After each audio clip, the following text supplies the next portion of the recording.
Đây là tổ chim con này các bạn, chim con đang trổ à. Còn đây là em chuyền, chuyền này cũng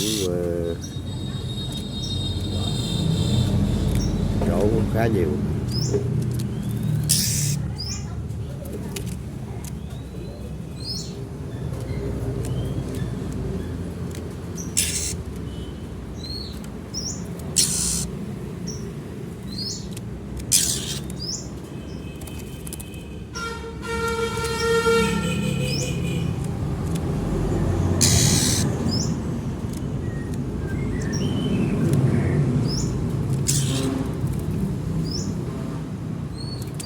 Chim con rất là thích.